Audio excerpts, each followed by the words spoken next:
Hello, আসসালামু আলাইকুম। আশা করি সবাই অনেক ভালো আছেন। তো আজকে আমি একটা ভিডিও টিউটোরিয়াল করতেছি আমাদের স্টুডেন্ট আইডি কার্ডের জন্য। তো আজকে যে বিষয়টা আপনাকে দেখাবো যে একটা ক্লায়েন্ট, সো এই আইডি কার্ডটা আমি ডিজাইন এখন করেছি। সো এখানে আমাদের তিনটা পার্ট আছে আইডি কার্ডের। একটা হচ্ছে ফ্রন্ট পেজ, একটা ব্যাক পেজ, একটা হচ্ছে বোথ। তো আইডি কার্ডের তিনটা পার্ট থাকে, দুইটা পার্ট থাকে অ্যাকচুয়ালি। একটা পেজে আপনি ফ্রন্ট সাইড রাখতে চান না ব্যাক সাইড রাখতে চান বা বোথ রাখতে চান, সেটা আপনি এখান থেকে সিলেক্ট করতে পারবেন। তো আমরা এখন আসলে মূলত শুধু ফ্রন্ট সাইড নিয়ে কাজ করতেছি।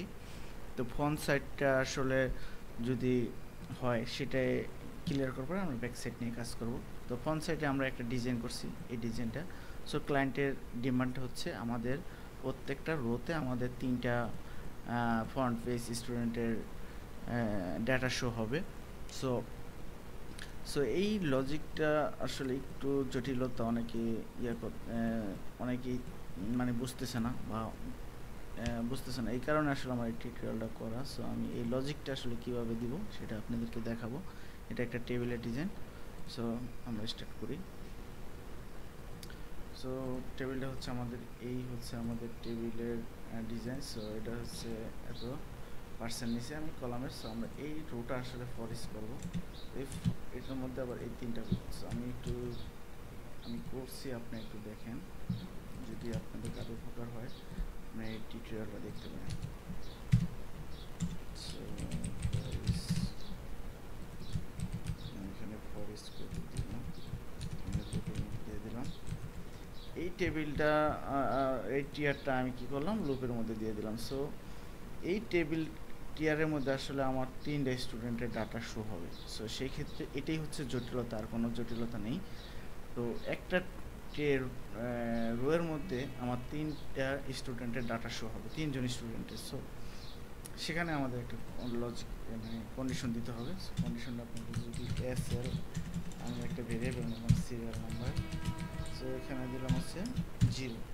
তো আমি যে কাজটা করব সেটা হচ্ছে এখানে যখন এই টিয়ারটা লুপ করব, প্রথম আমরা কি করব যে যখন একজন স্টুডেন্ট ডাটা আসবো সাথে সাথে আমি লুপ কন্ডিশন দিয়ে দেবো যে যদি এসএল ইকুয়াল যদি 0 হয় তাহলে আমার টিয়ারটা প্রিন্ট করবে, আদারওয়াইজ আমার প্রিন্ট করার নেই। শুধু একবার আমি যখন ঢুকবো, ঢোকার সাথে সাথে আমার এই টিয়ারটা প্রিন্ট করবো, তার মানে তার ভ্যালু হচ্ছে 0। যখন আমার লুপটা শেষ হবে ঘুরতে ঘুরতে এখানে এসে এই টিয়ার। তো আমরা এখানে আর একটা লজিক দিব যে ইফ যদি এসএল যদি 2 হয় তাহলে আমার এখানে এটা প্রিন্ট করবে যখন এসএল 2 হয়। আদারওয়াইজ আমার এটা প্রিন্ট করার দরকার নেই, যেহেতু আমার 0 থেকে কাউন্টিং করতেছে, তাহলে জিরোর মান হচ্ছে আমার 1 হিসাবে আমি কাউন্ট করতে হবে। সো যখন এটা 2 হবে তার মানে হচ্ছে 3বার আমার অলরেডি লুপ এখানে ঢুকে গেছে, আমার এটা প্রিন্ট করলো। আর যদি সে এটা 3বার ইকুয়াল যদি 2 না হয় ততক্ষণ পর্যন্ত ফলস হবে। তো ফলস হলে আমার কী করবে, এসএলটারে যে সিরিয়াল নাম্বারটা আছে এটা আমার কাউন্ট করে ইনকেস করে দিবে, এই হচ্ছে।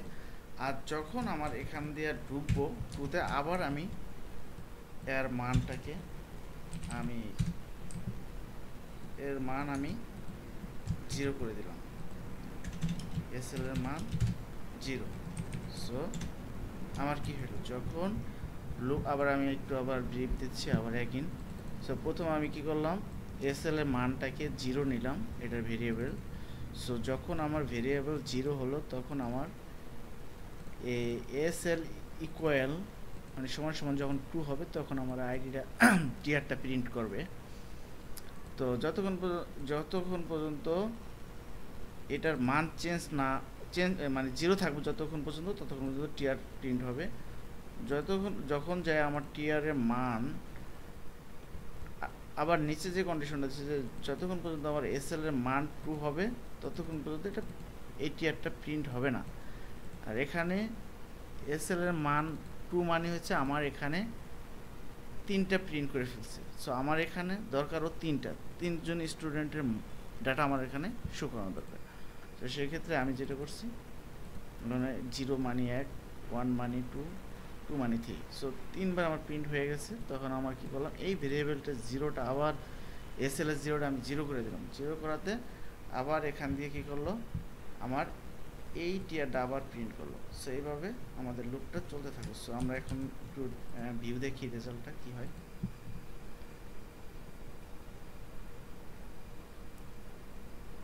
আশা করি হয়ে গেছে।